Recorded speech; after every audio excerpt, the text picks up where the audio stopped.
Good afternoon, traders and investors. Will back here with another one. Hope everybody had a beautiful holiday season for those who celebrated, and for those who didn't, hope you guys were able to get a bit of rest with our statutory holidays here and prepare for another beautiful week in trading. So today, guys, we're going to go over, obviously, our major market indexes here, see how everything is doing now that the Christmas holiday is largely finished. On this shortened week, we don't really have any Black Friday sales data as of yet. That should be coming in after the end of today. So we'll be covering that tomorrow. And we are going to be covering our major tech names and also my portfolio to wrap things up as well. So a bit of shorter video here today, guys. No earnings for this week as a whole. So what I wanted to do instead is line up a few negative catalysts that may be occurring down the line in 2024. Now, obviously, we are going to be data dependent on the channel as we usually are, but these are just a few things to keep an eye on going into 2024 after such a beautiful end of the year of 2023.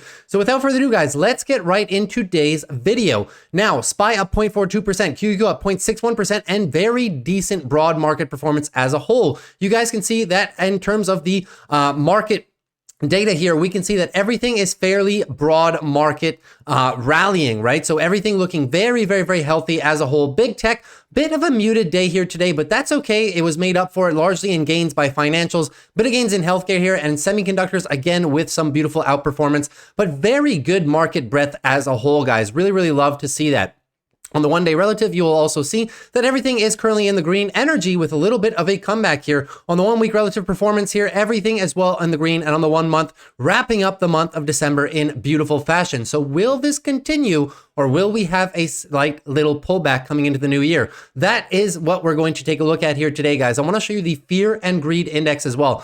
Keep an eye on the fact that we are currently at extreme greed levels. So these are currently times, guys, rather than focusing on all the gains that we've been having here over the past 2 months, we need to start focusing here on a potential larger form pullback. And by a larger form pullback, I don't mean a 20-30% correction from current levels. I just mean that potentially in the new year, we will maybe have some profit taking by large institutions. So we have a lot of window dressing going up right now. Institutions really keeping their positions as the market's green, and then they can sell early in January here and defer their taxes on all these beautiful capital gains for the entire year, potentially taking profit early January. So we may have a little bit of a temporary dip early January before potentially late January and February continuing to be good months. So that is the short term, what I might potentially be expecting in the markets here. You can see after off the back of an 8-week beautiful rally here in the markets, we could be expecting a little bit of weekly pullback at any given time here, guys.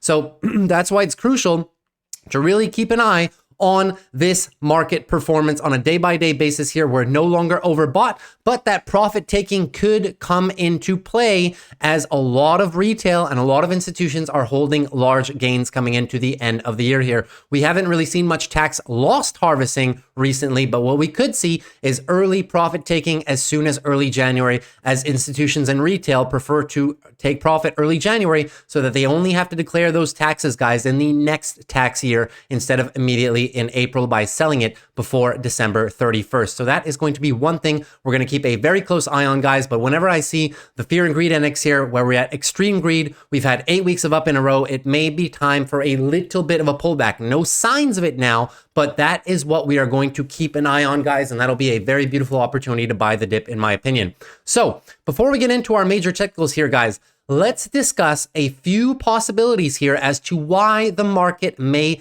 have some pullbacks all throughout 2024. There could be some catalysts on the horizon. So I've drafted out pretty much 5 catalysts right here. We're going to go over these very briefly, okay? So everybody knows part number 1, larger economic slowdown than predicted. So everybody knows that we are supposed to have a bit of an economic slowdown as the lag effects of high interest rates could plague the market as early as 2024. Q2 and Q3 are the expectations here. Now, we are currently threading the needle. The Fed is currently in a very good position to have its soft landing, but it still needs to actually stick the landing. Now, we obviously know that GDP is still somewhat strong, but has been coming down here for a few quarters. Still in healthy parameters, but what we don't want to have is a larger economic slowdown than predicted. That would be bad. So what we need to have is a little bit of an economic slowdown to really continue cooling down inflation, but not too large that it actually starts to make the economy weak. So that's point number one. Number two, disinflation in prices for company that could lead into low earnings. So this is going to be a big one, guys. So we obviously know that there's been a few disinflationary trends already. We saw it in the CPI, where we have a lot of goods that are currently in deflationary territory. So that's why it's very important here, guys, over the next year to focus on companies that do still have pricing power, and companies that have raised prices, you don't really want to see them start reducing prices. And that would definitely erode margins and may even erode revenue. So we're going to keeping a very close eye here on the next set of earnings in Q1. Q4 earnings were very good. Not too many mentions of disinflation so far, but with consumer discretionary spending down a little bit, if companies are worried that there may be a slight economic slowdown, you may have a few of these companies reduce prices, which could reduce margins and reduce overall revenue, leading to lower earnings. So that's going to be a big thing. We're going to need to still be focused, guys, on companies with good pricing power that may not have to reduce prices because they're running businesses that aren't of that cyclical nature, right? Number three is going to be unemployment rising too fast off of, once again, the lag effect from high interest rates. So as a whole, as of now, the employment market is fairly tight, and that is what the Federal Reserve wants to see.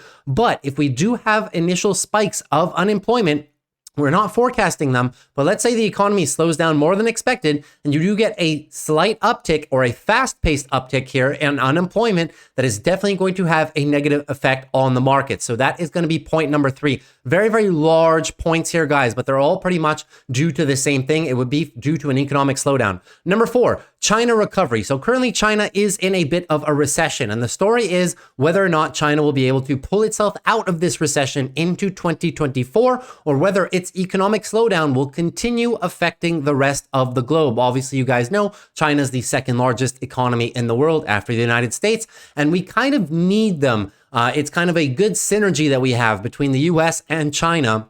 But if China continues to slow down, as was concerned in Starbucks earnings, in Nike earnings, Tesla had a bit of a mention on Chinese activity as well in their most recent earnings. Anything that is exposed to China and China economic activity, guys, is going to be a big thing to watch. My number one play for the recovery on that, I'll remind you, is Alibaba stock, but there are a number of other stocks that are deeply exposed to how China does. So this, in my opinion, will be a very big story in 2024. Any further negative headlines, if China's economy starts spiraling to the downside out of control, that also could have an adverse effect on the markets. And number five, this is going to be a big one here, guys. The infamous Fed pivot. When the Fed pivots, does the market go down or does the market go up? Well, there's been a lot of talk about this recently, so I figured that I should explain more into this factor, right? So you've maybe seen this chart going around here over the past week or two, and it's what happened ever since pretty much we've had the last FOMC meeting a couple weeks ago. What happens when the Fed cuts interest rates? So these green dots on the chart are every time the Fed has increased interest rates, and the red dots are every single time the Fed has decreased interest rates, okay? So what I want to be focused here on, guys, is this chart right here, as along with the stock market performance, okay? So you could see that all things don't hold true all the time. That's going to be the gist of it, right? So this is a bit of the chicken or the egg. What happens first? Does the market go down because the Fed cuts interest rates, or is the market already going down and then the Fed cuts interest rates to save the day? Well, if we take in consideration our past two very large recessions here, namely the dot-com bubble and the 2008 great financial crisis, the economy was already doing very, very poorly, guys. And that is the question here. The Fed doesn't decrease interest rates when the economy is good. Normally, in times when the economy is doing good, you can see this here, and even back here from 2016 all the way through 2019. When the economy is good, the Fed actually increases interest rates so that things don't get too hot, so the economy doesn't overheat, right? Which would lead to inflation. That's why they preemptively raise interest rates. If you're in an environment where the Fed is decreasing interest rates, that usually means that something in the underlying economy is bad. And you can see it best here back in 2008. The Fed really started cutting interest rates when we first started seeing the signs here of banks collapsing, right? You had a few bank collapses around the world. And then because of your mortgage-backed security and credit default swaps industries, the Fed had to step in aggressively. But this entire market sell-off is not due to the fact that the Fed started cutting interest rates. The economy was already struggling. Unemployment was starting to rise. The financial market conditions were really not good conditions at the time, guys. You had pretty much a credit halt across a lot of different industries here in terms of financing. And we didn't know whether or not the actual global financial banking system was going to make it through here. So this was emergency cuts by the Federal Reserve stemming from something that the Federal Reserve did not cause. This was caused by the banking sector and over leveraging. It's the same thing that happened here, guys, back in the dot-com bubble. So if you guys know a little bit of the dot-com bubble here, overvaluated stocks, right? Not only overvalued stocks, it's the fact that a lot of these businesses had yet to generate any revenue whatsoever. So two things happened. The VC market dried up, right? So your venture capitalist market dried up. And also this sequence of increasing interest rates by the Federal Reserve made it so that financing to a lot of these newer companies was basically halted. So a lot of these companies had to go bankrupt, and it started creating a bit of a ripple effect, whereas a lot of investors were exposed retail to either the stocks or the bonds of these companies. And it was basically a very big crap show after that, guys. Everything started to kind of fall off of a cliff when obviously the bubble burst. The valuations were absolutely ridiculous. We're talking about a PE ratio on the NASDAQ at the time of about 145. These are not the current conditions in the market right now. And then you can see when everything started to unravel, when there was no more funding, when there was no more money for a lot of these companies, and things started coming back down to planet Earth in terms of valuations, the Federal Reserve had to step in and start cutting interest rates aggressively so that this bubble would not pour into the rest of the economy. And it was to keep investors, it was to prevent investors from being too scared. And it was also preventing the fear from pouring into the retail market and keep people spending their money to avoid an economic downturn, right? So both of these events, the Fed had to step in and cut rates because the economy was showing signs of weakness rather than the economy was strong and then they cut rates and then it crashed, right? So it's a question of what is the cause and the effect, right? And in these two instances, guys, the cause of the Fed cuts was the underlying economy was already bad, very, very bad, to the point that they had to cut rates. Now, at this point in time, guys, we're in a bit of a different market right now. So now we have inflationary pressures in the market right now, which has caused the Federal Reserve to increase interest rates in a substantial fashion. Now, is the Fed wanting to decrease interest rates because the economy is bad, because we're in a recession right now? No, they want to decrease interest rates specifically to avoid that. So the problem is what they're trying to do right now is if they keep interest rates too high for too long, it is going to cause an economic slowdown. And that is what they want to avoid. So they are going to be bringing down interest rates as inflation keeps coming down to avoid a potential large economic sell-off or large economic downturn here and large unemployment. So they're actually trying to come down. They're actually trying to jump the gun. And as soon as inflation starts coming down a little bit more, they're going to be comfortable bringing down rates because they don't want to crush the economy by keeping rates too high for too long. So in this case, guys, the economy is actually fundamentally good. When they'll be decreasing rates, it's not necessarily to stimulate the economy or whatnot. It's just to avoid an economic crash. So right now, the economy is very healthy. That's why I don't believe we're going to have a big sell-off of the likes of this when the Fed does start cutting interest rates here, guys. Usually when the Fed starts really aggressively cutting rates, it's because something is bad. But the problem is, well, not the problem. Well, the benefit now is that nothing is currently bad. They're just trying to jump the gun. They're going to decrease rates so that things don't get bad. So it's like an entirely different situation here than we had in our prior to very, very rough economic times here, both the dot-com bubble and the great financial crisis. So I just wanted to get that out of the way here, guys, okay? So all that being said, guys, Hope you enjoyed that little brief update here. Now, let's look into our technical analysis for our major indexes, shall we? So SPY currently up very, very nicely here again, guys. So our daily higher low is set with pretty much last Wednesday's trading when we had that big sell-off, right? So the daily uptrend simply continues. We set a new high today. We are still not close. We're still not breaching the all-time highs, excuse me here. You can see all-time highs is this yellow line right here. We're still roughly about 0.5% off of the all-time highs, but SPY showing no signs of weakness as of yet. Our RSI has cooled down a little bit ever since we've had this roughly sideways trading, and our 12 EMA on the daily is still relatively healthy. Line in the sand, guys.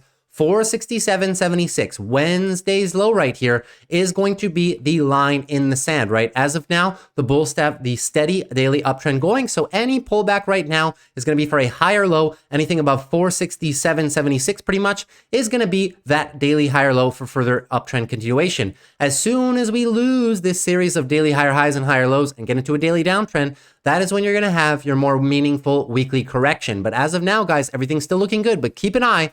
First 2 weeks of January, guys, might be some profit taking. If we do have some little bit of profit taking, guys, the bulls have tons of space on the weekly, anything above 455 pretty much. Just looking for that weekly higher low, right, for further price expansion into 2024. So everything looking very, very good, but now's the time to be a little bit cautious, to potentially start also looking to take a bit of profit off of the table here, guys, and reset into the new year. And now QQQ, guys, QQQ, same situation. QQQ now healthily above the all-time highs, which is this yellow line right here. You can see that we're now pretty much above by about 0.5% roughly, right? So about 0.67% up on the all-time highs here. QQQ, beautiful daily uptrend, continues to be confirmed at this point. 12 EMA is going to be your guide on the daily as well. On the short-term timeframes, guys, you will see that the 12 EMA here on the 4-hour time frame is also a very beautiful guide in this uptrending market right here. But on the daily, very, very simple. Anything above pretty much last Wednesday's low here, let's call it 403, right? Anything above 403,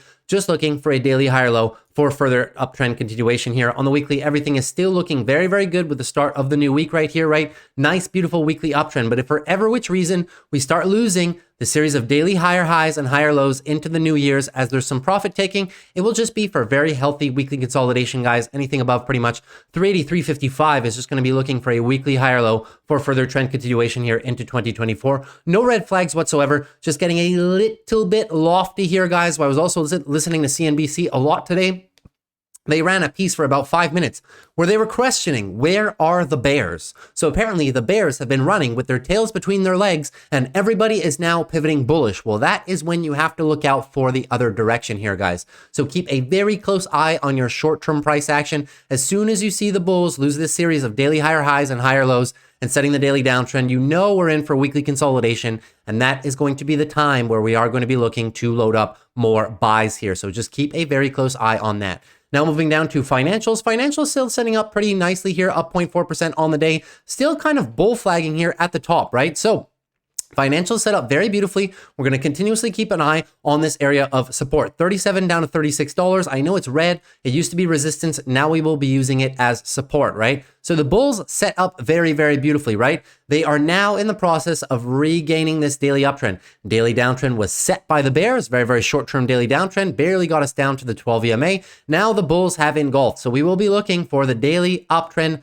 recapture by the bulls here. Any dip, anything below, anything above 36.90, right? Just looking for a daily higher low for further price continuation. The bulls can do this, V-shape it right to the top. We'll still be looking for that daily consolidation here for further uptrend continuation here. Bulls still remain in full control. RSI is not overbought anymore after we've had this nice sideways consolidation, and this range as support is going to be absolutely beautiful. If for any which reason early January, guys, with some profit taking, we lose this series of daily higher highs, higher lows, set some daily downtrends into January, that's okay, guys. Tons of space for a weekly higher low, and target this area. Once again, 37 down to 36 is going to be the pullback zone. That is your breakout retest zone for a potential further weekly leg up here into 2024, looking very, very, very healthy on financials.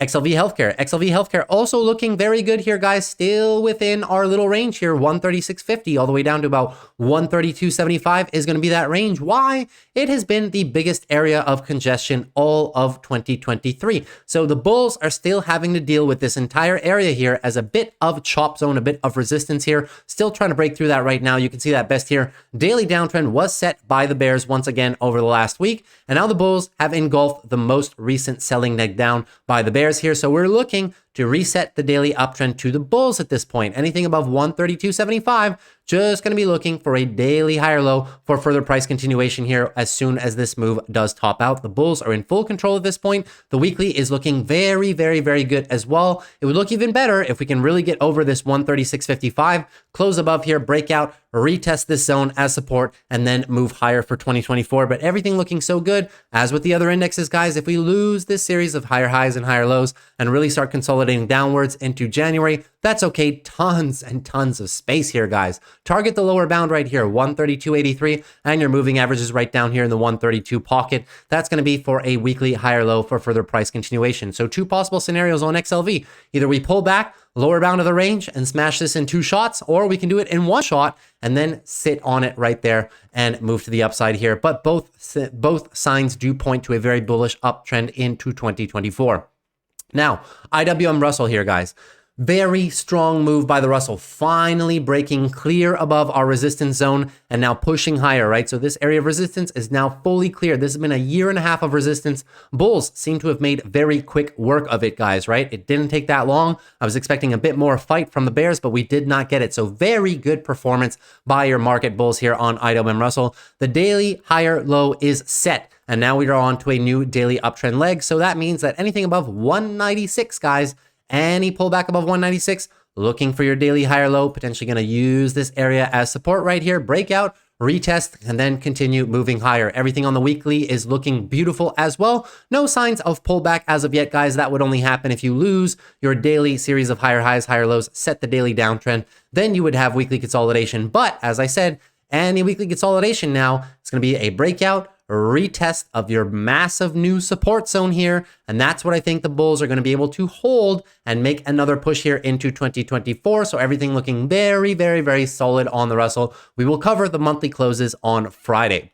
Dow Jones still just chilling up here at the all-time highs, guys. So currently Dow Jones in a very beautiful uptrend right now, right? Your daily higher low is set with last Wednesday's trading. 37,000 is going to be the mark to break here to the downside for the bears if they want to get a bit more momentum, set up the daily downtrend. But as of now, everything is looking very healthy. Daily higher low right here. So as soon as this move tops out, we're going to be looking for a higher low. Anything above 37,000 is just looking for a daily higher low for further trend continuation to the upside. Lose your series of higher highs and higher lows, start trending down to the downside here. Well, that's perfectly fine. The bulls have a very beautiful area of support now. This used to be resistance, previous all-time highs as resistance, obviously. So if we do start consolidating early January for a little bit of a pullback, target this area right here, 36,800-ish down to about 36,400-ish. That's going to be the really nice, beautiful range that the bulls are going to be able to use as support, in my opinion here. Everything looking very, very healthy. Bulls in full control on the daily, full control of the weekly, just as the rest of the indexes here. And obviously monthly as well. Current monthly breakout mode. This is absolutely gorgeous by the Dow Jones right now.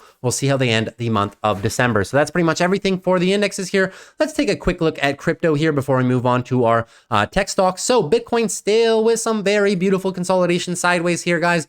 This is a bull flag, right? You can see it best on the weekly here, guys. This is a weekly bull flag if I've ever seen one, right? Beautiful weekly bull flag. What has it done? That sideways consolidation. You can see we pulled all the way up here, hot into 45, hot RSI, sideways consolidation brought the RSI down. On the weekly, roughly the same, but the RSI is not completely back to within our range that we want here. So it is still a little bit overbought, but still allowing the markets to cool down ever so slightly. Very nice weekly bull flag in formation right now, right? The bulls just accumulating positions in this area. Obviously, we're going to be looking for the break here at this point, guys, right? So the break to the downside here, guys, 40,400 is going to be a key level, guys. Break that, and pretty much the bears can set up for the daily downtrend, which would mean further weekly consolidation. The weekly is still looking very healthy though, guys. Even if this come down, it would not be a weekly downtrend here. We're still looking for a higher low. Anything about 34,800 is going to be for a weekly higher low for further price increases into the 2024. Keep an eye on your halving event in April as well. Wouldn't surprise me here, guys, if Bitcoin does take a little bit of breather in maybe February and March after putting in a nice candle potentially in January. A little bit of a breather here in maybe February and March. And then for the halving event, that is when we may crack the $50,000 mark here. As of now, still just accumulating, right? Still very, very good range here, very, very tight range, and obviously a break to your upside, 44,800. Well, that would just mean that your weekly uptrend simply continues at this point, breakout of the bull flag, right? Very, very good price action right now on most of crypto. Bitcoin just holding sideways and money rotating into your altcoins. Now Ethereum pretty much in the same level, right? So popped all the way up here back in early December, all the way up to about 2,400. RSI was kind of hot. Now the RSI has cooled down with all this sideways action. And on the weekly, it looks even better for Ethereum, right? We were slightly overbought on Ethereum. Now this sideways price action has brought the weekly down considerably. So very, very nice accumulation range here by Ethereum as well. The bulls are going to be trying, after having set the daily downtrend here, the bears now got engulfed. Now the bulls are looking to reset the daily uptrend to the upside here, right? So that would be a break of $2,350. That would really be your daily uptrend confirmation. At that point, your weekly higher low would be set right here with this guy down here. 2115 is going to be your weekly higher low. And then obviously the bulls ready for weekly leg number 3. Beautiful 1, 2, potential 3 weekly legs up. That should take us up into the $2,500 range. Looking very, very good for Ethereum. Ethereum, my sweet spot really for buying 2,100 down to about 1,900 in 2022. That would be very good. I'm just looking for the monthly breakout and retest potentially right before a future leg up into 2024. So crypto looking very good, just holding sideways, accumulating, cooling off the time frames here. No real red flags whatsoever. Now let's move on to our big tech stocks. So Apple still down. Apple still being plagued here today. The reason they were down today is because they applied for an appeal on their watch ban. Obviously, their watches are under potential patent lawsuit now, as a company has filed a lawsuit against Apple for using some of their patented technology in the Apple Watches. And this is what hit the stock pretty much at the same time last week. And ever since then, it's pretty much been down for Apple. So today, they actually got rejected on their appeal. Joe Biden refused to veto this entire situation, right? So now they will have to go into litigation for it. And that whole time that that's going on, they're not able to sell their watches for the foreseeable next 60 days. So now at this point, guys, daily downtrend is set on Apple. We haven't had a meaningful daily downtrend here, guys, all the way since pretty much back in October, right? So this is our first daily downtrend here in the past 2 months. Daily downtrend simply means that you are just in for a little bit of weekly consolidation here, guys. So nice little 1, 2 weekly legs up. Weekly consolidation for Apple at this point, anything above 187.69, just looking for a weekly higher low for further price increases here. As long as Apple can get through this litigation, right, it should be okay. But just keep an eye on this level here, guys. Wouldn't want to see the bulls lose this level, because then they open the door for a potential weekly downtrend here. Apple, my sweet spot, is in the lower $180 range, so we will see if it gets there. But currently, Apple looking fairly good on the higher time frames as well. We'll see how the month of December closes, but if they go into litigation, guys, we may just have a tightening monthly range here before future breakout when they get that solved into 2024. A little bit of revenue slowdown at Apple as well. So that's really why I believe that if they are to break these new all-time highs, guys, they're going to have a bullish catalyst or two to get them to do that here, guys. A little bit of negative sentiment on Apple right now, but it's okay, guys. Bulls are still in fairly good control of your higher time frames. Just a very healthy pullback for Apple stock right now. Does represent a higher time frame buying opportunity if ever we do get back into the mid 180s, low 180s, in my opinion. So that's pretty much it for Apple. Now moving on to AMD. AMD cracking the highs again here, guys, today, right? So beautiful continuation. We got the daily higher low right here. Higher low was set 135.50, and now the daily breakout has resumed. So daily uptrend simply resumes on AMD at this point. Any pullback currently is just for a daily higher low. Anything above that 135.50 zone will just be daily higher low for further price continuation at this point here, guys. On the weekly, AMD is looking so gorgeous here, guys. Weekly breakout is very, very well confirmed at this point, right? Our upside targets now on AMD, guys, is pretty much our all-time highs, right? I'll put this on the weekly just so you guys can see all the resistance zones. It's pretty much 146 to 150, and then all the way up to the all-time highs at 165, right? So really nothing much standing in the way of AMD in terms of resistance. This was the big resistance area in the past, and now that we're through that, guys, even if we lose the series of higher highs and higher lows and get into daily consolidation, this will be a heck of a weekly buying opportunity for me, guys. If we start revisiting the lower 130s, I'm definitely going to add some AMD shares, breakout, retest of the zone, and now simply going to the moon pretty much in 2024. AMD is supposed to deliver very, very, very solid earnings into 2024. Their guidance was amazing on last earnings. So curious to see how they do that. But now the bulls are in full control on AMD. Very beautiful. Now moving on to Amazon.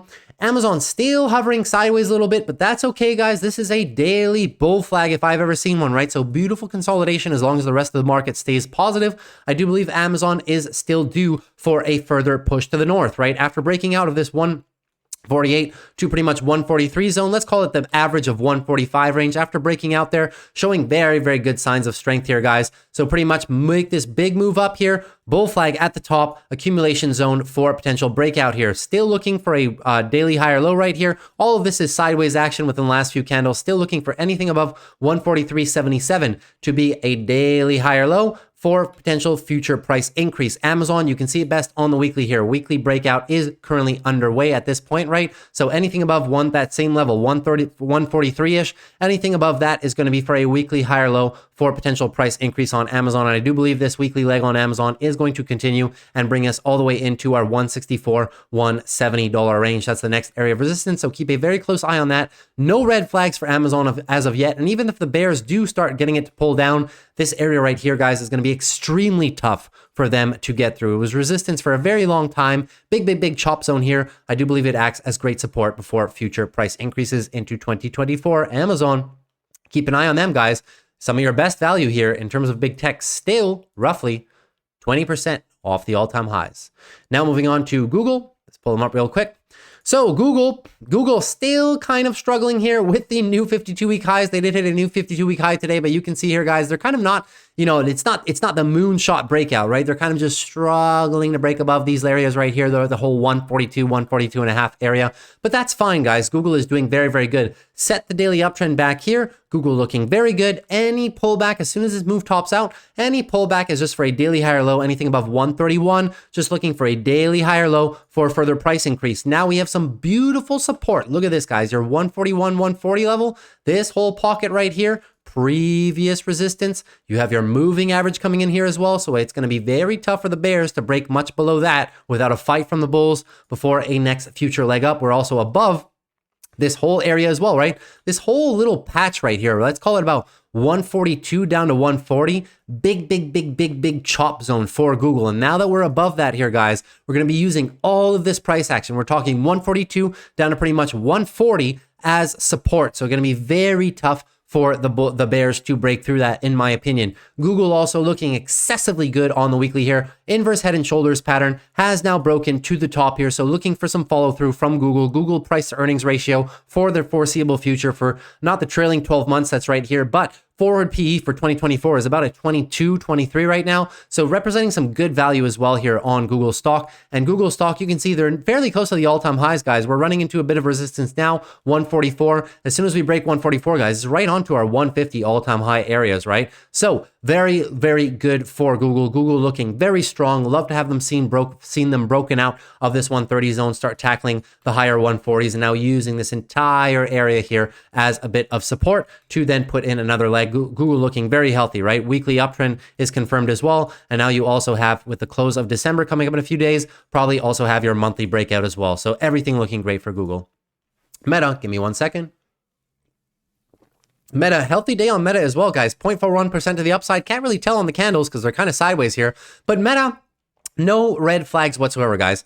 Beautiful daily uptrend continuation here by Meta. Any pullback is just going to be for a daily higher low. Anything above 329 area, just going to be for a daily higher low for potential price increases. Keep your eye on this area as support. 341.60-ish, right? That whole area. Previous resistance going to be now support. You got your moving averages down here as well. So that's a likely area if we do see a pullback, where I do see the pullback coming in for Meta here. But Meta daily bulls in full control at the moment. On the weekly, it's no different here. Beautiful weekly uptrend here on Meta, right? So even if we do get a little bit of a loss of the daily higher highs and higher lows, profit taking into early January perhaps, right? That's fine. On the weekly, anything above 315, guys, any pullback on the weekly above 315, just looking for a weekly higher low for further price and continuation here to the upside. And even Meta, guys, running out of areas of resistance. We've just now cracked through our most recent one, 352. That was a very big one on the weekly. You can see it right here, very big area of resistance. We're now above that. The next area, guys, all-time highs, 384. So no signs of weakness here on Meta just yet. Just keep an eye, guys, on your early January profit taking. That could be the time where a lot of these stocks and a lot of these indexes take the time, set the weekly higher lows for further price increases into 2024, right? SPY is just the same, right? Weekly higher lows can be set into 2024. QQQ just the same, all tech names, weekly higher lows into 2024. So any profit taking early January, guys, should be met with some very decent buying by the bulls for the remainder of the year. Now, Microsoft looking very good as well, still trapped within our range here, but now approaching the higher end of our range here, guys. So really no trend currently. We're kind of really trapped, kind of like Tesla was for a better part of 2-3 weeks. 377 and 364, right? Whichever one breaks first, that is going to be the direction of your weekly trend, right? So Microsoft, if for every which reason Microsoft sets a weekly downtrend here by a break of 364, that would be your worst case scenario. Weekly downtrend would mean already due for monthly consolidation, but that's okay. Microsoft can come down and sit on a lot of these levels here on the higher time frames, right? So the reason I highlighted these two yellow lines right here, 355 to 340, well, 52-week high resistance in the past and all-time high resistance. All-time high resistance back here as well. So I do believe that even worst case scenario, if we lose the bottom end of this range here, 365, and Microsoft goes into a little bit of a weekly downtrend here, that is perfectly fine, guys. We have a very big area of support down here. I will definitely be picking up some shares of Microsoft if we go down there. And obviously, you guys know the drill. If we just break it to the upside bull, that would pretty much be your daily uptrend confirmed at that point. And your weekly higher low would be set, and then we'll be challenging here pretty much your all-time highs, 385 area for a continuation here of this weekly uptrend. So a few ways that Microsoft can go here, but really all dependent on the break of this range. Any situation is bullish in my opinion here, guys. If we get a break to the upside, obviously that's bullish. But if we get a break to the downside, weekly downtrend here, it just opens up a very beautiful opportunity at some very strong support now, 355 to 340. Great buying opportunity for Microsoft in my opinion, and I will be adding.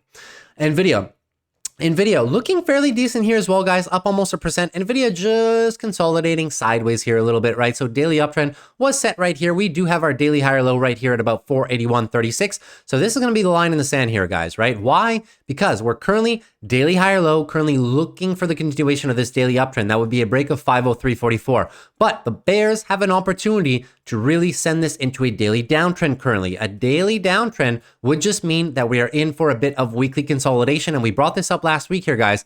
NVIDIA would be very tight weekly consolidation at the top here. This would be pretty much a weekly bull flag, right? Keeping the price up high. The line in the sand would then become 451.30. So keep an eye on that, guys.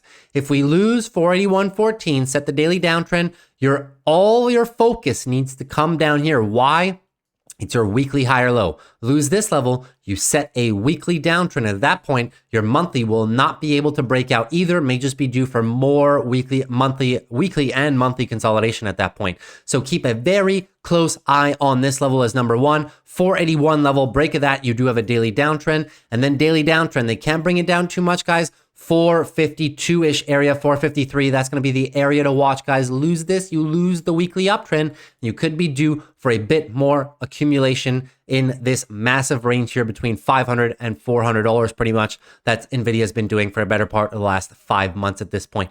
Keep a very close eye on that. NVIDIA primed for the breakout on any good semiconductors news, but the bulls need to prove it to us here, guys. This is the chance, right, to really confirm the weekly uptrend is back, to really confirm the monthly breakout. All needs a break of the all-time highs. If we lose this level and then come down and lose this level, guys, we're just in for more accumulation. And at that point, I'll be adding shares. If we start coming down here, mid 400s, even low 400s, I will be adding some NVIDIA shares, especially giving their earnings guidance for next year. Now let's move on to Tesla.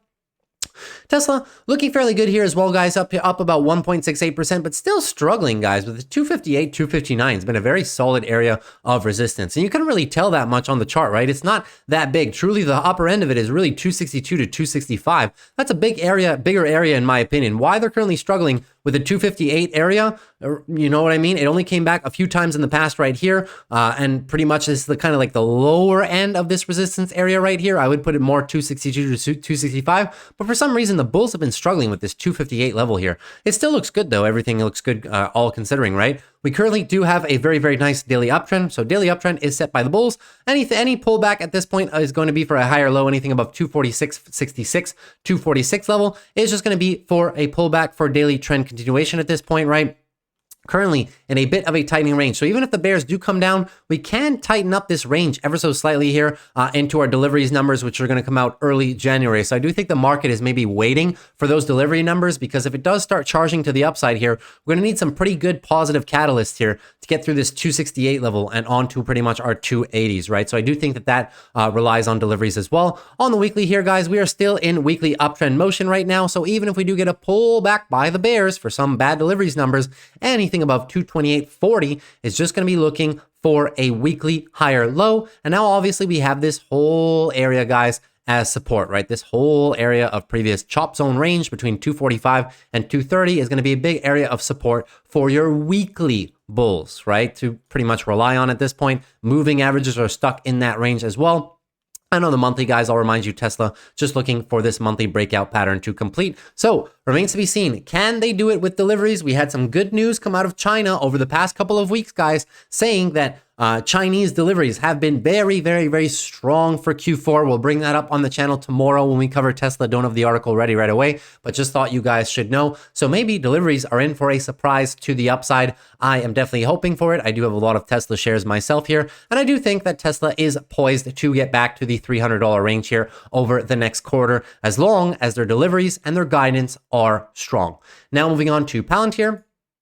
Palantir doing a good job here. Still, guys, still struggling. I always mention on the channel, right, how crucial this $17 to $18 range is. Why you see it best on the weekly, right? It was previous resistance in the past.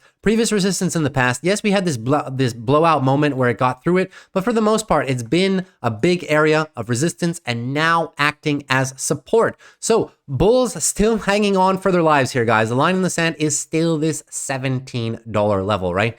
Break this to the downside. The bears have their daily downtrend continuation. Break it to the downside. Your weekly consolidation is still not done. And unfortunately, the bears will have taken back a substantial amount of this move, guys, here. Anything past this 17 level, this line right here is your 618 fib level, right? This 1715 level right here. So really need the bulls to protect this with their lives. This level means that if the bears come down too much, the best case scenario for bulls at that point has to be a lower high and then lower low, tighten up for a little bit before a potential breakout. So it's going to take longer. If they hold above this line, they still have the opportunity to V-shape this. That's what this 618 level means on fib pullbacks. So you guys can add that to your trading. It's just an expectation of potentially what's to come. It's very tough for bulls to V-shape something. If the bears take back all of this, it's very tough for bulls to then V-shape something. Look at back here. The bears took back too much and the bulls had to do it in a few steps to get all the way back up here, right? So that is what's going to happen if Palantir falls too far. But for now, so far, so good. Bulls are still trying here.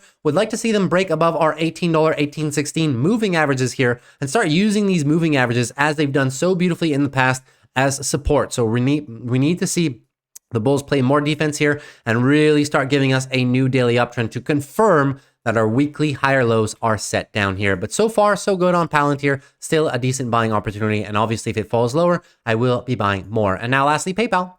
PayPal performing fairly well here today, guys, up 1.16% here. So as we've been discussing for the past 2 weeks at this point, daily bull flag here, guys. Very, very nice, tight daily bull flag. As long as this market stays positive, as long as the interest rate environment also stays, has a more positive allure to it, I do think PayPal will be one of the big beneficiaries of this declining interest rate cycle coming up here. So very, very nice move here by PayPal up on the day, but obviously need to see a break of 64. Break of 64 would just mean your daily uptrend continues here and your weekly trend simply continues as well. Break above 64 and get us to about 65.25 and you've now engulfed the entire weekly move down. Could set up for a weekly cup and handle move for a potential weekly breakout. Haven't had a significant weekly breakout of previous highs, right? In so long. This would be pretty much the first one in all of the last 2 years. So looking forward to that, guys. And that would mean pretty much that your monthly bottoms are set and maybe due for a monthly cup and handle as well coming up here.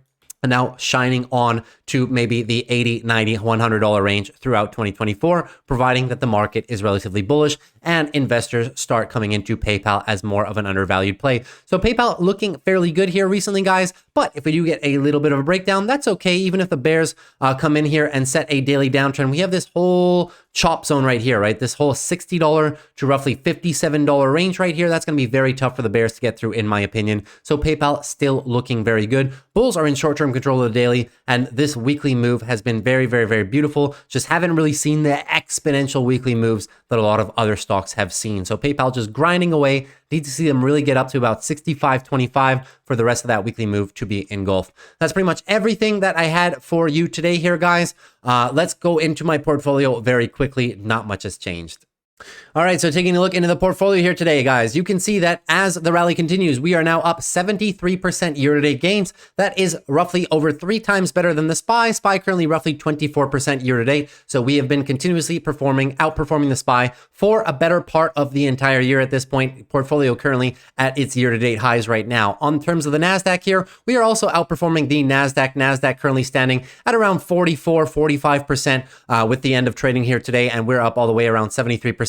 So very, very decent outperformance. Not quite a 2x, but let's call it about a 1.75x versus the NASDAQ. Now, keep in mind, guys, this is the last week of the year. This is usually when I do a big withdrawal from the account. Going to be withdrawing profits to obviously pay for some bills, plan a nice trip that I'm going to have coming up here in February, and also adding to my long-term portfolio. Want to be able to send some cash into there to add for some shares for buying over the course of the next few months if we do get a dip. So don't be surprised here. I've warned you guys, don't be surprised if we do have a big drop off here in the next few days as that withdrawal does get processed here. But so far so good. So pretty much all-time highs at this point before the withdrawal is going to be, for the year around 73%. If tomorrow's green and the withdrawal comes through Thursday, then obviously that's going to change ever so slightly here. We might have a little bit 1.5%, but so far so good. I'm pretty much closing my year right here, even though we're keeping a bunch of positions open. Now let's keep an eye on the positions here. So what do we have for this week? Well, I showed you guys on Friday. We have the Palantir 17.5 puts here. Palantir currently at about 17.6, 17.7. So come down. The contracts have come down, right? You see I picked these up pretty much at 40 cents. Last traded price here today about 20 cents. So already 50% profit on those contracts already. We'll be holding those through to Friday. We also have the CSIQ $26 calls. Now CSIQ is getting dangerously close to $26. So I have a decision to make. Am I going to close those calls at a slight loss? You can see last traded price here is about 10 cents. So will I take a little 10-cent hit in case that CSIQ continues to rally? We are going to see that tomorrow. I was going to see it. I wanted to see how trading was going to happen today and tomorrow, especially on reduced volume after the holidays. But if we start marching into the $26 range, I'll check the call premiums for next week. But I really don't want to get rid of these shares, guys. My break even currently with those calls is $27.68. If I remove them a little bit, it goes back up to around $28. But I am still a big fan of CSIQ. So I wrote these expecting a little bit of a dip this week potentially. And I wrote these kind of as a protective call situation. Didn't want to sacrifice all this beautiful rally that we've had so far. So we'll be keeping those on, but I may just remove those at a slight loss and let CSIQ run a bit more. Palantir $18 calls. You guys know that I got assigned Palantir 200 shares last week here. You can see my assignment cost is right down here. Let's move myself over. So Palantir assigned cost $17.56 on those $18 strikes because I got a great premium for them. And now you see we've written 22 cents here on the $18 call. So we'll see if we get called away on those 200 shares or if I just keep them and further reduce my cost basis on those shares. Obviously, if these end under, I'll be assigned an additional 600 shares this week.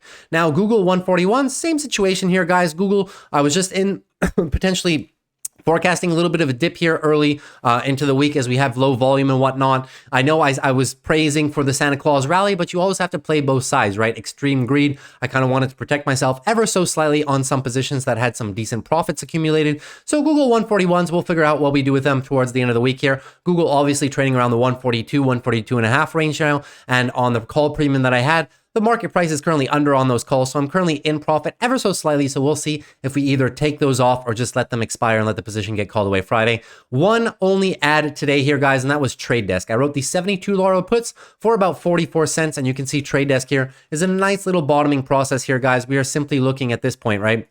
Looking for a daily higher low for further daily trend continuation. Nice support down here. This green line is the 200-day moving average, and that's roughly where the $72 strike is, right? This whole beautiful area of previous support. And on the weekly also, we are currently looking for a weekly trend change here. So even if we do pull back ever so slightly, I'm expecting the bulls to weekly trend change this here, guys, and really start setting in motion this monthly uptrend as well here. So that's kind of my logic behind taking the Trade Desk position at 72. Don't mind this at all the way down to 60 something dollars. I will be adding onto Trade Desk and still have all my other swing trades here, guys. Adobe shares are still here. Amazon shares are still here. 20-year bonds, 3x leverage are still here. TMF.